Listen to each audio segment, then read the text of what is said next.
Turning 16 was the day my world shattered, then began to rebuild. The rain lashed against the windows of our suburban house, its relentless rhythm mirroring the storm inside. Victoria, my sister, leaned casually in the corner, her lips curling into a smirk as our parents delivered the devastating news. "Rachel," Mom began, her voice devoid of warmth, "we've decided it's time for you to leave." She said it as though announcing a minor inconvenience, not exiling her own daughter. "You're not like Victoria. You're not college material, and we can't keep wasting resources on a lost cause." Dad remained hidden behind his newspaper, as detached as ever. Meanwhile, Victoria stepped forward, the sharp click of her designer heels punctuating the silence. "Don't take it too hard, little sister," she cooed, her fox sympathy unmistakable. "Maybe you'll find work as a janitor. That seems more your speed." I stood frozen, my backpack clutched tightly, trying to comprehend their cruelty. The signs had been there all along. Forgotten birthdays, constant comparisons, and praise heaped on Victoria while my efforts went unnoticed. But this was beyond anything I had imagined. Victoria had always been their golden child, their prodigy. While she enjoyed private tutoring and elite dance classes, I scraped by, funding my own school supplies with part-time jobs. Even when I earned a B average despite the odds, the only response was, "Why can't you be more like your sister?" "You have until tonight to pack," Mom added coldly. "And don't take anything we bought. Those are family assets." I laughed bitterly. "That won't be an issue. I've bought everything I own since I was 12. Victoria rolled her eyes. "Always the victim, Rachel. This is why you'll never amount to anything." That night, packing my few belongings into a battered duffel bag, I vowed to prove them wrong. Not just wrong, I would succeed so spectacularly that their betrayal would haunt them forever. What they didn't know was that I'd spent the past year secretly learning to code. Every dollar I earned working at the cafe went toward online courses. My high school computer science teacher, Mrs. Chen, had seen my potential and quietly mentored me. While Victoria flaunted her Princeton acceptance, I was building a future they couldn't imagine. Instead of wandering the streets as my family probably hoped, I showed up on Mrs. Chen's doorstep. "Rachel," she exclaimed, pulling me into a warm hug. "Come in, you're safe here." The Chens welcomed me like family, their modest home becoming my sanctuary. Mrs. Chen nurtured my talent, while her husband James, who worked in tech recruitment, helped me secure an internship. From there, I poured every ounce of myself into learning, coding, and growing. By 18, I launched my first successful app, an educational platform for underprivileged students. Its impact caught the attention of TechFusion's CEO, Marcus Chen, no relation to Mrs. Chen, who offered me a role on their development team. By 26, I had become one of TechFusion's youngest executive vice presidents, managing billion-dollar projects. My achievements were public, but my name, legally changed to Rachel Chen, ensured my family remained unaware of my success. Meanwhile, Victoria followed the predictable path: law school, a prestigious firm, and a marriage to Bradley Thompson, a lawyer from old money. Mom and Dad filled their social media with her picture-perfect life, blissfully ignorant of mine.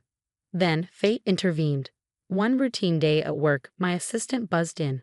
"Ms. Chen, the representatives for the merger meeting are here. They're from Thompson, Williams and Associates."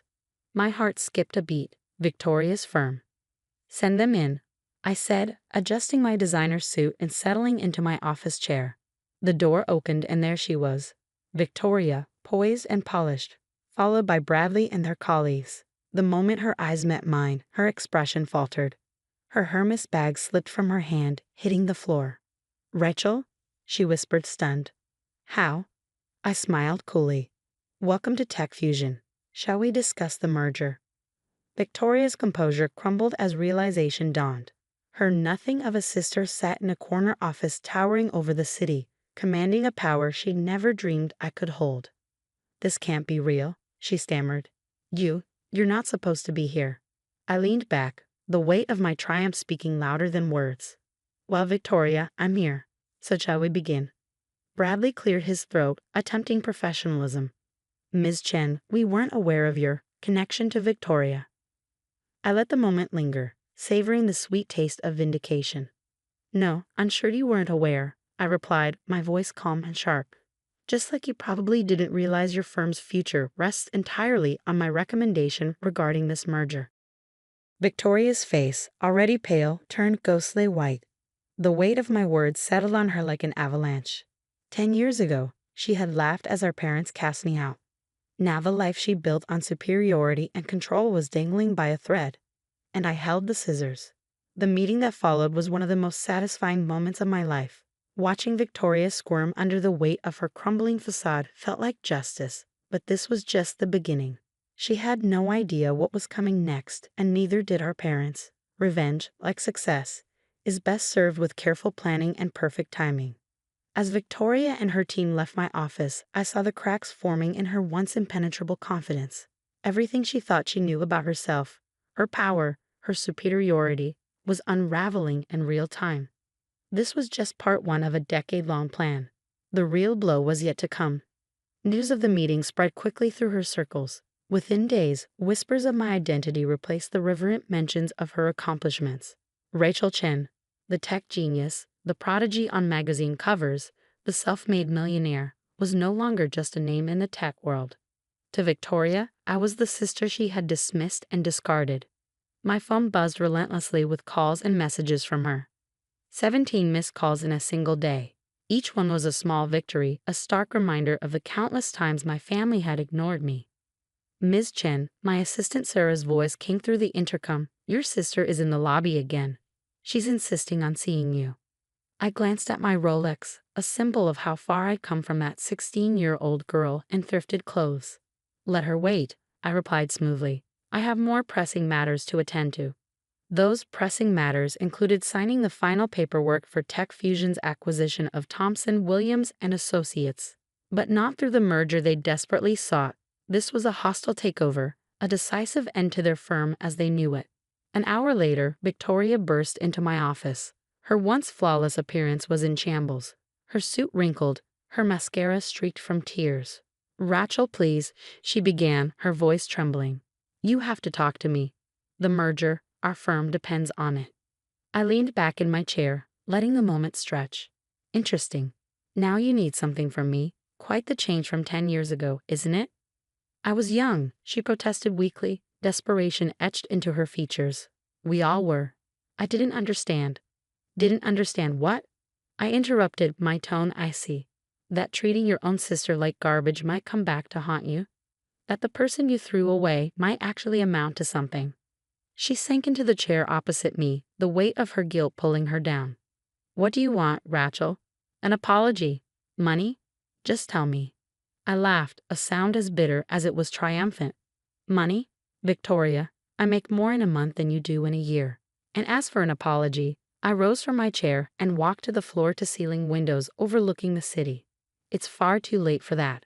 "Mom and Dad want to see you," she whispered. "They're devastated they didn't know about your success." "Devastated they missed out on the money, you mean?" I replied, not bothering to mask my disdain. "Tell me, did they ever look for me after throwing me out? Did any of you?" Her silence was answer enough. "Mrs. Chen looked for me," I continued, my voice steady with resolve. "She and her husband gave me a home, believed in me, and supported my dreams. They're my real family." Victoria's eyes widened in realization. He changed your name to Chen." "I did," I said simply. "The moment I turned 18. I wanted nothing to do with a name that brought me nothing but pain." Just then, my phone buzzed.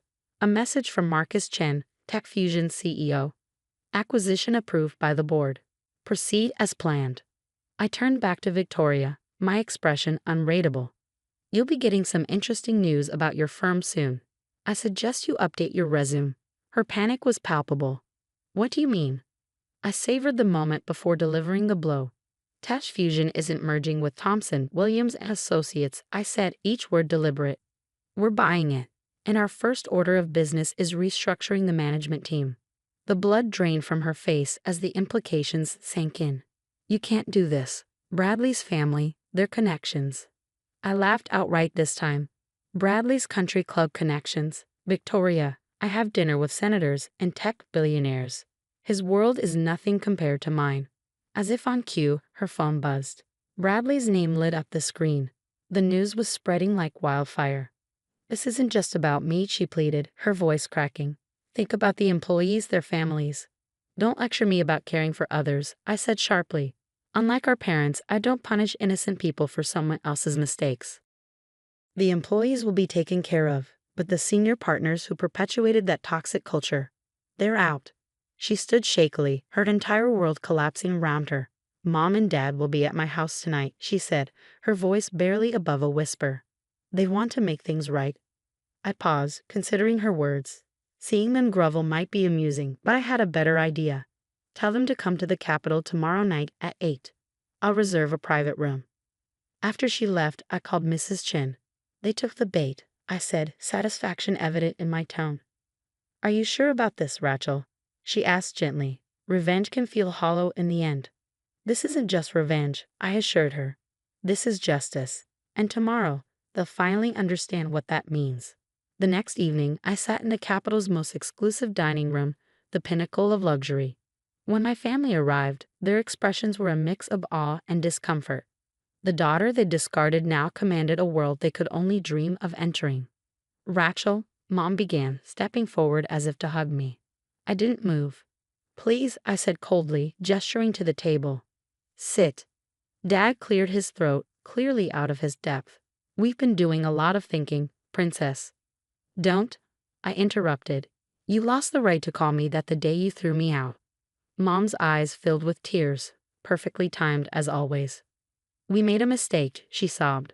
We were so wrong about you. The waiter approached, presenting a bottle of wine worth more than their monthly mortgage payment. I gestured for it to be poured, the sound of the cork popping slicing through the tense air. Yes, you were wrong, I said, my tone calm but unyielding. But that's not why I agreed to this dinner. Victoria shifted in her seat, her confidence unraveling. Rachel, about the firm. The acquisition is final, I replied sharply. And again, that's not why we're here. From my briefcase, I withdrew 3 folders and slid one to each of them. Open them. The silence thickened as they complied. Inside each folder were meticulously documented records, a timeline of their cruelty, from forgotten birthdays to scathing remarks, juxtaposed with financial statements, property deeds, and investment portfolios, all of it theirs. How did you get this? Dad's voice faltered as his eyes darted over the damning contents. While you were busy boasting about Victoria's mediocre achievements, I began, leaning back in my chair. I was busy acquiring every debt you owed. Your mortgage, car loans, Victoria's student loans, even Dad's failing business liabilities. I own it all. Every penny you owe is now mine. The shock was palpable. Mom's hands trembled as she clutched the folder, her perfectly manicured nails denting the expensive paper. Now, I said, taking a measured sip of the wine, we're going to discuss terms. The private dining room fell into an uneasy silence. For once, they were at a loss for words. Dad, the man who once dismissed me with a sneer, finally spoke, his voice barely audible. What do you want? What I want, I said, leaning forward, is for you to understand what you threw away 10 years ago. Not just a daughter, but someone who could have been your greatest ally. Mom dabbed at her tears, her designer mascara smudging in streaks. We can be a family again, she whispered, her voice breaking. Please, Rachel, we'll do anything. Anything. I raised an eyebrow, pulling out another set of papers. Then sign this. Victoria, ever the lawyer, grabbed the document first. Her face paled as she read it. This is everything. The house, Dad's business, my trust fund. Precisely, I said coolly. Sign it all over to me and I'll erase your debts. Refuse and tomorrow, I'll foreclose on everything. You can't do this, Dad protested, his voice tinged with desperation. We'll be ruined. Ruined, I echoed, a cold laugh escaping my lips. Let me tell you about ruined. Ruined is being 16 and sleeping in a park because your family threw you out. Ruined is working 3 jobs just to afford a meal. Ruined is watching the sister who mocked you post about her perfect life while you fight to survive. Victoria's anger flared. You're better than this, Rachel. You've already won. You're wealthy, powerful. Why stoop to our level? This isn't about stooping, I said, my voice steady. This is about justice. Consequences. From my phone, I played a recording. Their voices from a decade ago filled the room, cutting through their veneer of remorse.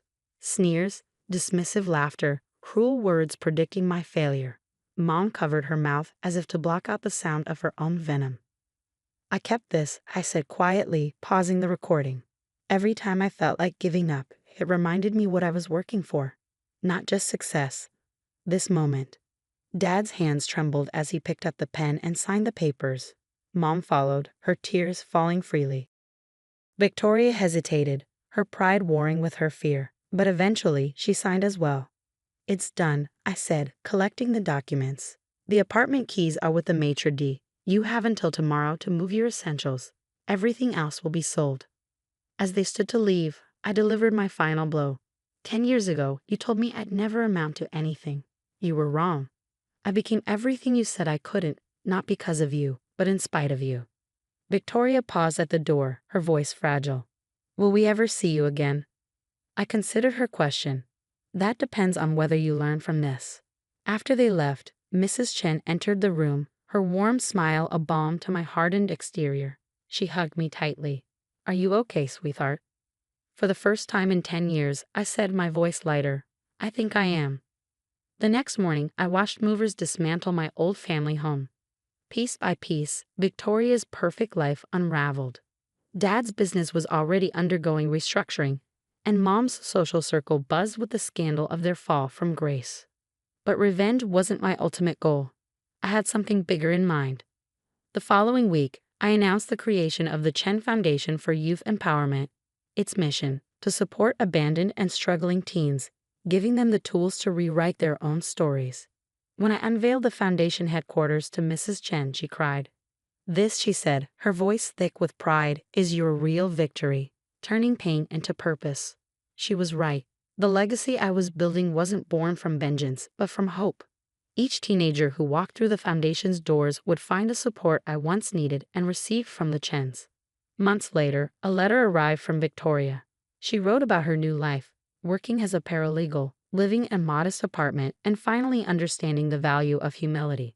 I didn't respond. Instead, I anonymously donated to the legal aid clinic where she worked, ensuring they could continue helping others. Success, I realized, wasn't just about proving my family wrong. It was about proving to myself that resilience could triumph over cruelty.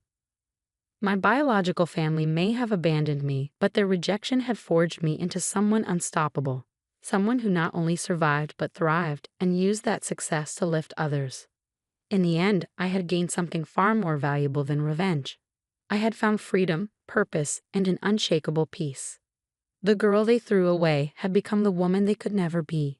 Happy, fulfilled, and whole. That rusty Honda is embarrassing our family, my brother Marcus shouted across the parking lot of the Riverside Country Club. Get a real car or don't come around.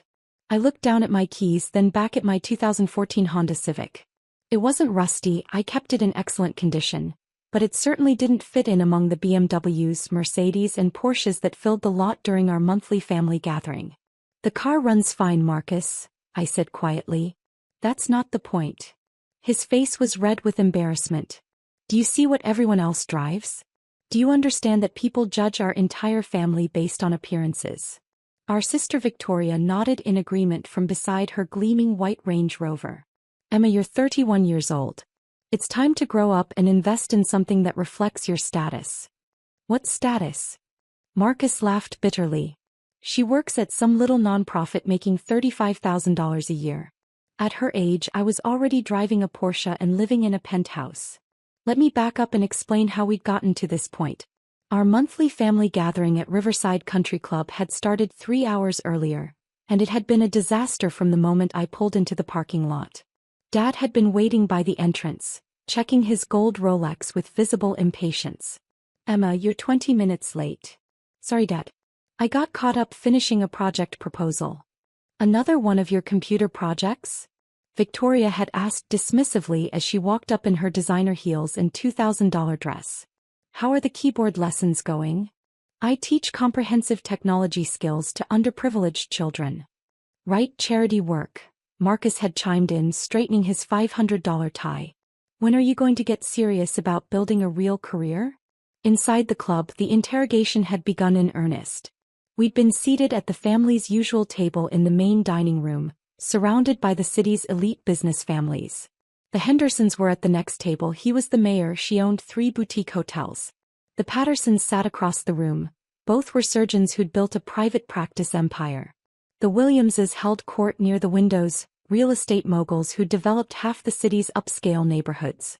Look around, Emma, Mom had said, gesturing subtly at the other families. These are successful people. Their children drive appropriate cars, wear quality clothes, live in respectable homes. I live in a perfectly good home. A starter house in Millbrook? Victoria had scoffed. That's where college graduates live for 2 years before moving up to something better. Some of us care more about mortgage-free living than impressing neighbors, I'd replied. That's when Marcus had really gotten started. Mortgage-free? Emma, you're 31. You should be building wealth, not just avoiding debt. You should be investing in appreciating assets, not just scraping by. I am investing. In what? Your Honda. Victoria had laughed. That thing is 10 years old. It's 7 years old and it's reliable. Dad had shaken his head sadly. Sweetheart, we're trying to help you understand something important. Success isn't just about being comfortable. It's about building something impressive, something that commands respect. Like what Marcus has built? I'd asked. Marcus had smiled proudly. Exactly. I'm a senior partner at Henderson Morrison & Associates. I bill $400 an hour. I drive a Porsche 911. I live in a downtown penthouse and I'm closing on a vacation home in Aspen next month. And Victoria? I own 3 high-end boutiques in the shopping district, Victoria had announced. My stores generated $1.2 million in revenue last year. That's impressive, I'd said genuinely. Now tell them what you do, Mom had prompted hopefully. I run educational programs that teach technology skills to children who can't afford computers at home. The table had fallen silent. Around us, I could see members of other prominent families enjoying their conversations about business deals, investment portfolios, and vacation homes. That's nice, Dad had said finally. But what's your 5-year plan? What are you building toward? I'm building toward helping more children gain access to technology education. Marcus had sighed heavily. Emma, that's not a business plan. That's a hobby with good intentions. I disagree. Look, I appreciate that you want to help people, Victoria had said in the condescending tone she'd perfected over the years. But you can't live your whole life as a volunteer. You need to think about your future, your retirement, your ability to contribute meaningfully to society. I believe I am contributing meaningfully. By what metric? Marcus had challenged. How many people have you employed? How much tax revenue have you generated? What kind of economic impact are you making? I'd started to answer, but Dad had cut me off. The point is, sweetheart, we're concerned about your long-term prospects.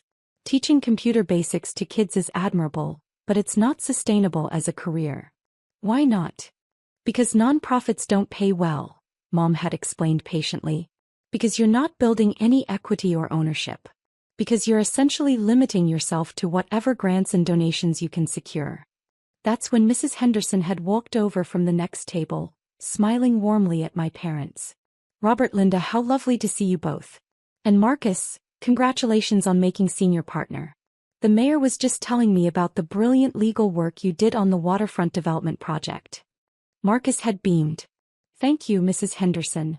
It was a complex transaction, but we managed to structure it favorably for all parties. And Victoria, I adore what you've done with your newest boutique. The window displays are absolutely stunning. Thank you so much. We're actually expanding into accessories next quarter. Mrs. Henderson had then turned to me with polite interest. And Emma, your parents are always so proud of you. What field are you in? The table had gone quiet. I could see my family tensing, waiting to see how I'd handle the question.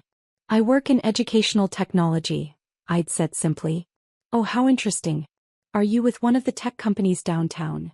I work independently, focusing on underserved communities. That's wonderful. It's so important to give back. After Mrs. Henderson had returned to her table, my family had looked at me with a mixture of pity and frustration.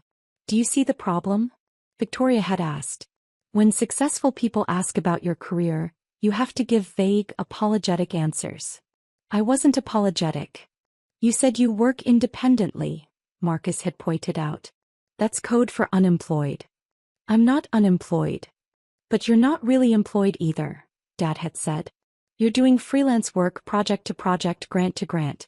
There's no stability, no growth potential, no real business foundation. The conversation had continued like this for another hour, with my family systematically dismantling every aspect of my life choices. My career was unsustainable. My income was inadequate. My living situation was embarrassing. My car was a reflection of failure. The final straw had come when we were leaving the restaurant. At least promise us you'll think about making some changes, Mom had pleaded as we walked toward the parking lot. What kind of changes? Get a real job with a real company, Marcus had said. Something in corporate training or educational consulting. Use your skills in a way that pays properly. And buy a decent car, Victoria had added. Something that doesn't make people feel sorry for you. That's when Marcus had exploded about my Honda, shouting loud enough for half the parking lot to hear. Now, 30 minutes later, I was driving home with Marcus's red Porsche following close behind me in my rearview mirror. He'd clearly decided that our conversation wasn't finished, probably planning to deliver one final lecture about responsibility and realistic expectations. I lived in Millbrook, a middle-class neighborhood that Marcus and Victoria both considered beneath their standards. The houses were modest but well-maintained with small yards and single-car garages. It was exactly the kind of place that successful professionals moved away from as quickly as possible. As I pulled into my driveway, I could see Marcus parking behind me, already shaking his head at the sight of my simple two-story house. It was painted white with blue shutters, had a small front porch, and looked like every other house on the block. Nothing impressive, nothing that would command respect at country club gatherings. Marcus got out of his Porsche and walked toward me with the determined stride of someone who'd spent the entire drive preparing his arguments. Emma, I followed you because we need to finish this conversation. What conversation? The one about your future. About making better choices. He gestured at my house. Look at this place. It's fine for a starter home, but you've been here for 4 years. When are you going to upgrade? When are you going to start building real equity? I own this house outright, Marcus. That's not the point. The point is growth, progression, moving up in the world. He looked at my Honda sitting in the driveway. And that car needs to go. I don't care if it runs fine. It makes you look like you're struggling. I'm not struggling. Then prove it. Show me one thing in your life that demonstrates success. One thing that shows you're building wealth instead of just scraping by. I looked at my brother, who had spent the entire evening lecturing me about appearances and status symbols, who was so concerned about what other people thought that he couldn't see past his own assumptions. Marcus, since you're so concerned about cars, would you like to see my collection? Your collection? He snorted. What, do you have 2 Hondas hidden somewhere? I walked to my garage and pressed the button on my key fob. The large door began to rise slowly. These are my weekend cars, I said as the door revealed the contents of my garage. Inside the spacious 3-car garage sat a midnight blue Lamborghini Huracan EVO, a silver Aston Martin DB11, and a black Ferrari 488 GTB. The combined value was approximately $750,000. Marcus stood frozen in my driveway, his mouth hanging open, his carefully prepared lecture forgotten. What? How? Where did you get these? I bought them, I said calmly, walking over to run my hand along the Ferrari's sleek surface. With what money? You work at a non-profit making $35,000 a year. Marcus, you're absolutely right that I work with underprivileged children. What you don't know is that I don't work for a non-profit organization. I own several of them. What do you mean you own them? Future Minds Foundation, Digital Dreams Initiative, and Technology Access Alliance. Combined, we serve over 15,000 children annually across 23 states. Marcus was still staring at the cars, his brain trying to process what he was seeing. But that doesn't explain how you can afford. Because those foundations are funded by my primary business. The one you've never bothered to ask about despite dismissing it as computer projects for the past 8 years. I pulled out my phone and showed him the app I'd been working on during family gatherings, the one they all thought was me playing with technology. Digital Learning Dynamics. We create comprehensive educational software platforms for schools, corporations, and government agencies. Our annual revenue last year was $67 million. Marcus's face went completely white. He grabbed onto his Porsche for support. $67 million? $67.3 million in revenue, with a net profit of $31.8 million. We have active contracts with 1,247 school districts, 89 Fortune 500 companies, and 12 government agencies. I opened the hood of the Lamborghini, revealing the pristine V10 engine. This particular car cost $267,000. I paid cash because I don't believe in financing luxury items. You paid cash. For all 3 cars. The Aston Martin was $198,000. The Ferrari was $280,000. I also paid cash for this house, which I had completely renovated and expanded last year. Marcus looked around my property with new eyes, suddenly noticing details he'd missed. The driveway wasn't just concrete. It was decorative pavers that probably cost $15,000. The landscaping wasn't simple. It was professionally designed and maintained. The garage wasn't standard. It was oversized and climate-controlled. Emma, I don't understand. If you have this much money, why do you live so normally? Because I value substance over appearances. Because I'd rather invest in my business and my charitable work than in impressing people at country clubs. But the Honda gets excellent gas mileage, is reliable, and doesn't make me a target for theft or carjacking. It's practical daily transportation. I walked him around to the side of the garage, where he could see into my home office through a large window. Inside was a technology setup that would make most corporations jealous. 12 large monitors arranged across 3 workstations, servers humming quietly in a climate-controlled rack, and equipment worth at least $150,000. This is where I built digital learning dynamics. This is where I manage contracts worth tens of millions of dollars. This is where I design educational programs that are transforming how children learn technology skills. Marcus pressed his face against the window, staring at the sophisticated setup. But you never said anything. You let us all think you were just doing charity work. I'm doing charity work. That's the point you're missing. My business generates enough profit that I can fund extensive charitable programs while still building personal wealth. My phone rang, interrupting our conversation. I glanced at the screen and saw it was Dr. Sarah Chen from Harvard University. Excuse me, I need to take this.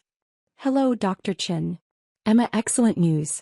The university board has approved your proposal. Harvard will be implementing digital learning dynamics across all our computer science and education programs starting next semester. Marcus's eyes widened as he read the caller ID on my phone screen. That's fantastic, Dr. Chen. What's the contract value? $12.7 million over 4 years with automatic renewal options. This will be the largest educational technology contract in Harvard's history. I'm honored.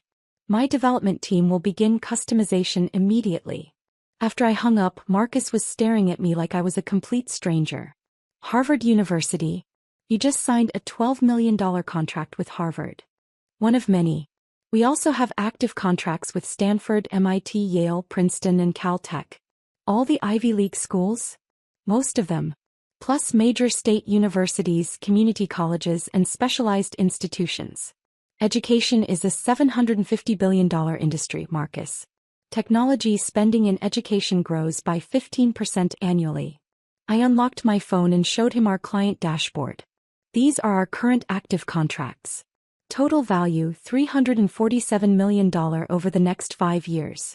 Marcus sat down heavily on my decorative stone retaining wall, looking like he might faint. $347 million? In confirmed contracts, yes. We also have $89 million in pending proposals and $156 million in renewal options. Emma, how long have you been doing this? I started digital learning dynamics 9 years ago, the summer after I graduated from MIT. MIT? You went to MIT? Full academic scholarship plus a research fellowship. Master's in computer science with a specialization in educational technology. Marcus put his head in his hands. We all thought you went to State University. Because when I tried to tell you about MIT, Dad interrupted to talk about your law school graduation, and the conversation never came back to my education. I walked over to the Ferrari and opened the driver's door. Would you like to see the rest of the property? There are some other things you might find interesting. There's more. I started the Ferrari. The engine roared to life with a sound that probably woke half the neighborhood, and gestured for Marcus to follow me in his Porsche. We drove around to the back of my property, where what appeared to be a small guest house sat among mature oak trees. What's that building? My primary development facility. The home office is for routine administrative work. This is where we create the actual software products. I used a key card to open the building, revealing a state-of-the-art technology laboratory that looked like something from a major corporation's R&D department.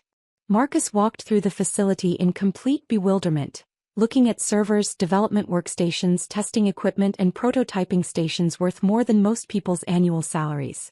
This lab cost $3.8 million to build and equip, I explained. We develop and test all our educational software here before deployment. You built a $3.8 million laboratory behind your house? I needed a secure, private development environment.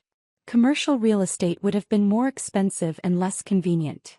Marcus stopped in front of a wall covered with patents, awards, and certificates. What are all these? Patents for various educational technology innovations. Awards from the Department of Education, the National Science Foundation, and various educational organizations. Certifications for security, accessibility, and educational effectiveness. He pointed to a framed certificate. Is that you with the Secretary of Education? Last year's National Education Technology Conference. Digital Learning Dynamics won the Innovation Award for our adaptive learning algorithms. Marcus studied the wall more carefully, reading award after award. Outstanding contribution to educational technology, Entrepreneur of the Year Technology Sector, Innovation Leadership Award, Educational Excellence Recognition. Emma, why have you never shown us any of this? When would I have shown you? Every family gathering is spent listening to you and Victoria describe your accomplishments while dismissing mine as unimportant hobby work. I sat down at one of the development workstations and logged into our company dashboard. These are our real-time business metrics. Currently, 1.3 million students are actively using our learning platforms. Our software is deployed in 47 states and 18 countries. Today's revenue will be approximately $290,000 per day. Which means that while you were lecturing me about getting a real job, we earned more than most people make in 5 years. Marcus stared at the numbers scrolling across my monitors: active users, completed lessons, revenue streams, profit margins. And the charitable work? I opened another application. Future Minds Foundation has donated $18.7 million to educational programs over the past 5 years. We've built 47 computer laboratories in underserved schools, provided full college scholarships to 156 students, and trained over 800 teachers in advanced technology skills. $18.7 million? In direct charitable giving, yes. Plus the donated time and software licenses, which adds another $23 million in value. Marcus was quiet for a long time, just absorbing the scope of what I'd built. The country club, he said finally. What about it? When Mrs. Henderson asked about your work and you said you worked in educational technology. I was being accurate. I do work in educational technology. But you made it sound so small, so unimportant. I made it sound honest. I didn't feel the need to announce my net worth to someone I barely know. What is your net worth? I considered the question carefully. Between the business valuation, real estate holdings, investment portfolio, and liquid assets? Approximately $94 million. Marcus made a choking sound. $94 million? It fluctuates based on market conditions and business performance. But yes, that's the current estimate. Emma, you're worth $94 million and we've been treating you like a charity case. You've been treating me like someone whose work doesn't matter because it doesn't produce visible status symbols. My phone buzzed with a text message. I glanced at it and smiled. What is it? The Department of Defense. They want to discuss adapting our educational technology for military training applications. Potential contract value, $47 million. The Pentagon wants to hire you? Educational technology and training technology use very similar frameworks. Our adaptive learning algorithms could revolutionize how the military trains personnel. I showed him the text message, which included a request to schedule a meeting with senior officials at the Pentagon. This would be our first major government defense contract. It could open up an entirely new market segment. Marcus looked around the laboratory, finally understanding the scale and sophistication of what I'd built. When you were working on your laptop during family dinners, I was usually reviewing contract proposals, managing development projects, or communicating with clients. The work doesn't stop just because it's Sunday dinner. And when we told you to stop playing with computers, you were telling a multimillionaire CEO to abandon the business that was generating more revenue in a month than most people see in a lifetime. We walked back toward the house, where my 3 supercars sat gleaming in the garage like a very expensive rebuke to every assumption my family had made about my success. Emma, I owe you the biggest apology of my life. Yes, you do. We've been completely wrong about everything. About your work, your success, your choices. You've been so focused on what success looks like from the outside that you never bothered to find out what it actually looks like on the inside. Marcus looked at his red Porsche, which suddenly seemed much less impressive parked next to my collection. Your Honda is practical daily transportation that doesn't draw unwanted attention or make me a target for theft. When I want to enjoy performance driving, I have options. And your house is paid for, customized to my needs, and provides the privacy and security necessary for running a multi-million-dollar technology business. And your clothes are comfortable and appropriate for my work environment. I don't need designer labels to validate my success. My phone rang again. This time it was my CFO, Janet Rodriguez. Hi, Janet. Emma, I wanted to give you the final numbers for Q4. Revenue was $21.4 million, up 43% from last quarter. Net profit was $12.8 million. Marcus's jaw dropped as he overheard the numbers. Excellent. What's our cash position? $31.7 million in liquid assets, plus the $18 million in the expansion fund. Perfect. Go ahead and authorize the new East Coast facility. Already in progress. The Boston Development Center will be operational by March. After I hung up, Marcus was staring at me with something approaching awe. $31 million in cash? Operating capital. We maintain significant liquid assets to fund expansion, handle large development projects, and weather any economic downturns. And you're opening another facility? Our 3rd major development center. We have the main facility here, a secondary center in Austin, and now Boston. The East Coast location will help us serve our Ivy League clients more effectively. Marcus sat down on my front steps, overwhelmed by the scope of everything he'd learned. Emma, how can we ever make this up to you? How can we apologize for years of treating you like a failure when you were building an empire? I considered his question carefully. You can start by understanding that success comes in many different forms. You can stop judging people's worth by their possessions. And you can recognize that the most successful people often don't need to advertise their achievements. What else? You can acknowledge that my work helping children gain access to technology education is not just valid but vital. The students we serve today will become the technology leaders of tomorrow. Done. Absolutely done. And you can stop being embarrassed by my Honda. It's a reliable car that serves its purpose well. Marcus laughed, the first genuine laugh I'd heard from him all day. I promise never to complain about your Honda again. My phone buzzed with a text from Victoria. Marcus, what's taking so long? Did you finish explaining to Emma why she needs to get her life together? I showed Marcus the message. What should I tell her? He asked. Tell her that I'll be happy to discuss my life choices at next month's family gathering. And tell her I might drive something different to the country club. Which car will you take? I haven't decided yet. Maybe the Lamborghini. It's been a while since I took it out for a proper drive. Marcus looked back at the garage, where 3 supercars worth $750,000 sat waiting. The family is going to be shocked. Good. Maybe next time they'll ask questions about people's lives instead of making assumptions. As Marcus prepared to leave, he turned back to me one more time. Emma, can I ask you something personal? Sure. When I was shouting at you about your car being embarrassing, what were you thinking? I smiled, remembering my exact thoughts from 3 hours earlier. I was thinking that you cared more about impressing strangers at a country club than you did about understanding your own sister's accomplishments. And now I'm thinking that maybe this family can learn to value substance over appearances. Marcus got back into his Porsche, which looked significantly less impressive than it had when he'd followed me home. Emma. Yes. Thank you for not giving up on us even when we gave up on you. As I watched his taillights disappear down Millbrook Drive, I realized that sometimes the best response to judgment isn't argument or explanation. Sometimes it's simply letting people follow you home and discover how wrong their assumptions have been. My phone started ringing almost immediately. First Victoria, then Mom, then Dad. Marcus had clearly made some urgent phone calls. I let them all go to voicemail. Tomorrow would be soon enough for conversations about respect, success, and the difference between appearing wealthy and actually being wealthy. But tonight I was going to take the Ferrari for a drive through the city, with all its windows down and its engine singing just because I could.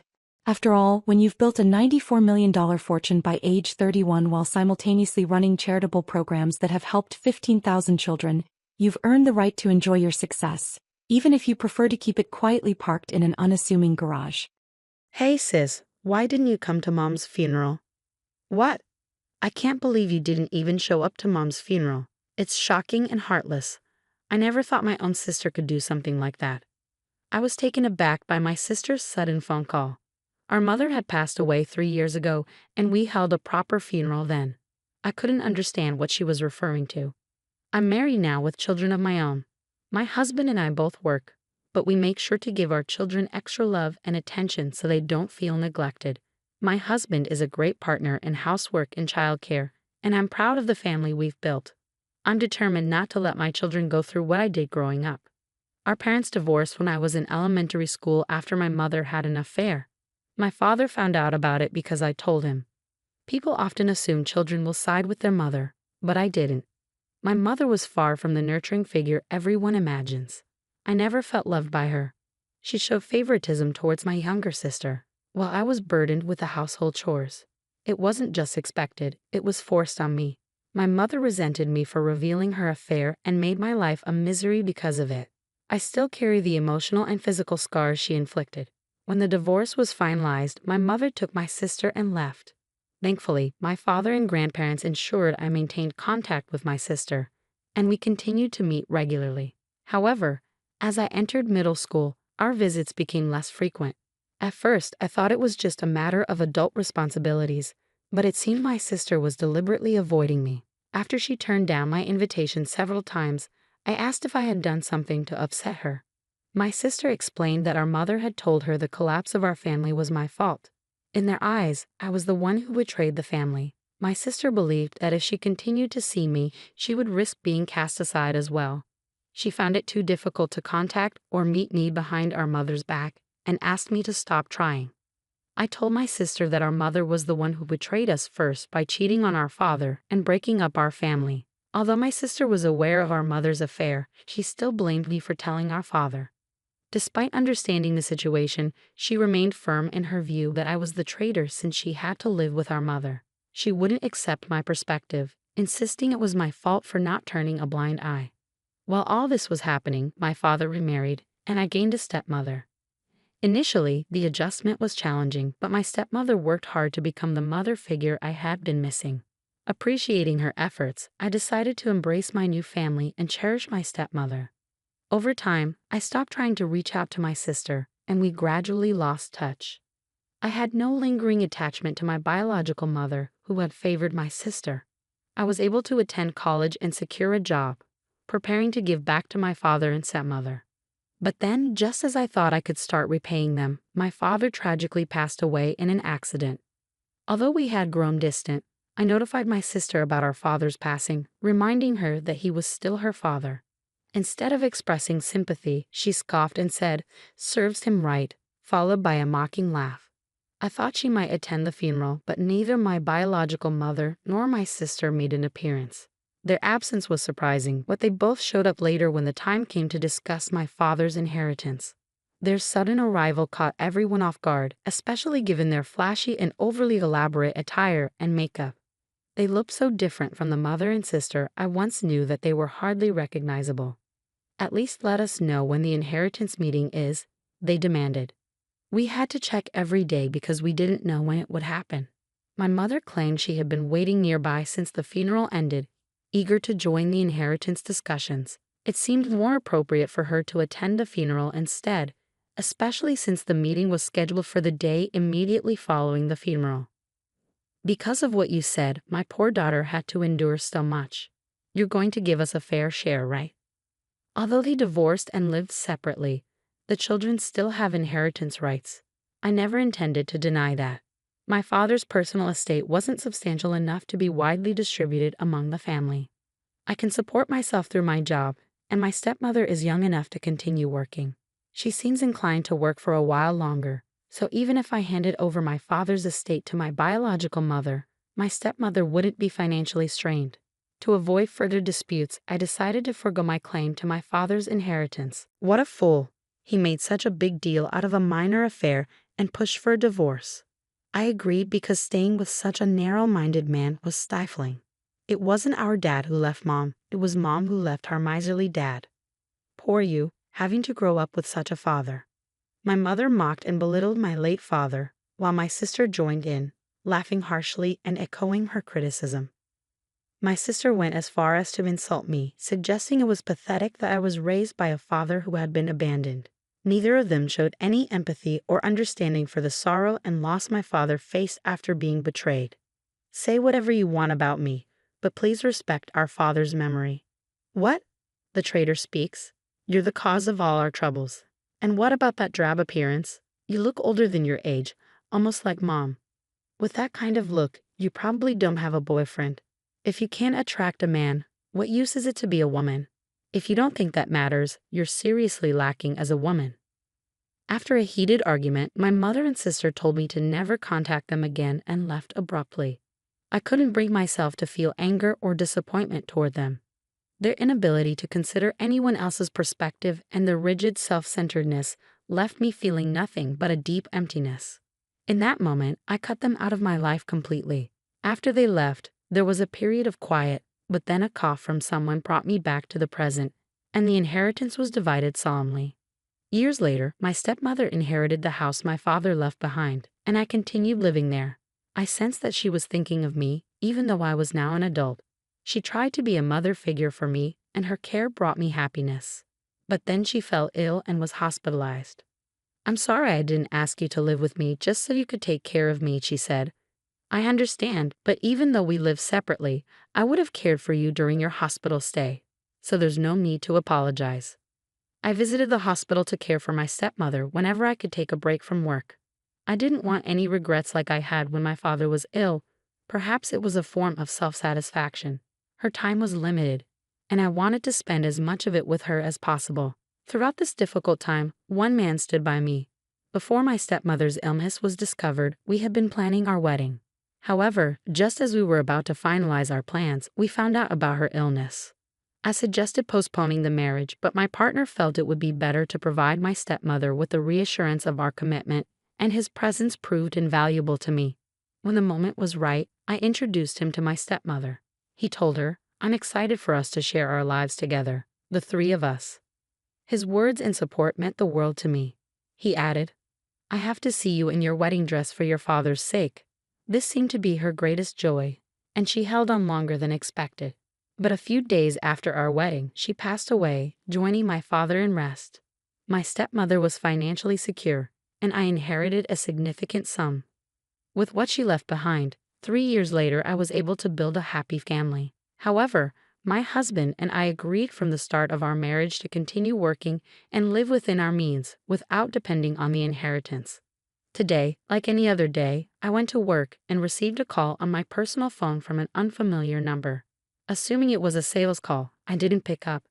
But the calls kept coming, one after another. I thought maybe someone was repeatedly dialing my number by mistake. At the end of the day, I decided to answer, and to my surprise, it was my estranged sister. Finally, where were you? What do you mean? How could you forget our mother's funeral? Of course. She sounded like she was crying heavily. What are you talking about? Our mother's funeral happened 3 years ago. Huh.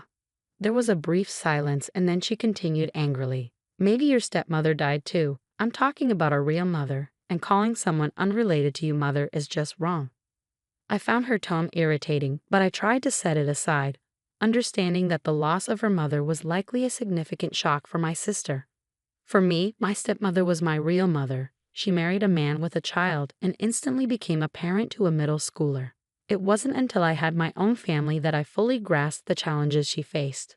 I believe the experience of nurturing a life within oneself is a time for a mother to grow in self-awareness and dedication. Of course, there are many ways to create a loving family, such as through adoption, without a biological connection. However, stepping into the role of a mother to a middle schooler unexpectedly is no easy feat, no matter how you look at it. Reflecting on my stepmother's efforts and concerns, all I feel is deep gratitude. I am eternally grateful to the stepmother who raised me. She is the model of the mother I aspire to be. Biological connections mean little. My sister's so-called real mother never even acknowledged my existence. When I think of the word mother, it's my stepmother who comes to mind, not my birth mother. At first, I was confused. I had assumed she was talking about my stepmother. Once I understood what my sister meant, I responded with a lack of interest. Oh, I see. I could hear what sounded like her hitting or stomping on something in frustration over the phone. What? That indifferent tone. The funeral has already happened. How could you not attend your own relative's funeral? You're so heartless. You must not have a drop of compassion. Though she raised a valid point, my sister had also skipped our relative's funeral. Our late father loved both of us dearly, and he was far more caring than our mother. In fact, neither my birth mother nor my sister attended our father's funeral, yet they took his inheritance and spoke ill of him. If you ask me, it seems more like they're the ones who lack compassion. Indifferent? Weren't you the one who said we were strangers? Huh. You got involved in the inheritance despite skipping Dad's funeral, right? Weren't you the one who told me never to contact you again? And I only just found out about our mother's death. After a pause, my sister murmured a small, "Oh, I forgot to tell you about the funeral." Well, I'm glad you remembered. I'm going to waive any inheritance related to that woman, so you can do as you wish with it. With that, I ended the call. However, my sister, perhaps not fully grasping the situation, contacted me again a few days later. "Katie, I need your help. It seems our mother hinted at marriage to several men. Isn't that considered marriage fraud? They're threatening to sue me for compensation if I don't comply. I'm getting bombarded with demands. Just pay them. If I could, I wouldn't be calling you. Didn't you hear me say several men? It's not just one or two. Some of them seem really shady too. That's unfortunate, but let's not forget, you were the one who told me not to contact you again. Plus, it was no secret that our mother had a habit of being involved with men since she cheated on our father while he was still alive. In fact, it wasn't just one affair. If it had been a single lapse in judgment, our father might have considered forgiving her. Only he would truly know the situation. It's possible that I couldn't accept our mother, given her multiple relationships while raising us. My father tried to adopt my sister multiple times with the help of a lawyer, but I was informed that my sister didn't want to leave. I had to let go of the idea. My sister chose to stay with our irresponsible mother, even though she witnessed her behavior firsthand. Even if our mother had left a strong impression on her, my sister's decision to remain with her, despite the shared memories we have, speaks to her own responsibility as an adult. Lahats. You know you were the one calling me a traitor all this time. I don't meet a sister who labels me that way. You're the one who declared us strangers first. So don't show up now and pretend we're family. It's unwelcome. Don't ever contact me again. We're strangers, remember. I ended the call without waiting for my sister's response. I blocked her number and went back to my family. Later, I got a call from my biological mother's relatives. I thought the matter was settled, but they called to apologize for the disrespect my mother and sister had shown me. I decided to hear them out. They acknowledged how poorly my mother had treated me and expressed their shock at her audacity in trying to claim my father's inheritance after we had been separated. They offered sincere apologies for allowing her visit at a time when I was still grieving. But that's all in the past now, I said. Then they brought up my sister. Apparently, she was following in our mother's footsteps and acting irresponsibly with men. Since her return, they had repeatedly warned her that she would face consequences if she didn't change her behavior. Instead of heeding their advice, my sister had become just like our mother, and they could no longer manage her. Mother got mixed up with unsavory men, and my sister was being coerced into participating in criminal activities. Feeling trapped, my sister was also involved with multiple men simultaneously, leading to numerous heated conflicts. Reaching their limit, the relatives warned that they would sever their relationship if she didn't listen to their advice. And then our mother passed away. Given that my sister is an adult, the relatives decided to proceed with cutting ties. But right after our mother's funeral, another conflict erupted. Since then, her whereabouts have been unclear. They advised me to avoid any involvement with her going forward. I had no intention of getting involved, but I can't help feeling sorry for her, given she may have been coerced into criminal activities. Still, there should have been a chance for her to make amends. If she didn't take that opportunity, then it's on her. That's how I've chosen to see it. After ending the call, I heard my husband and children laughing joyfully in another room. I want to safeguard this family, so I've resolved to live my life using my biological mother and sister as cautionary examples.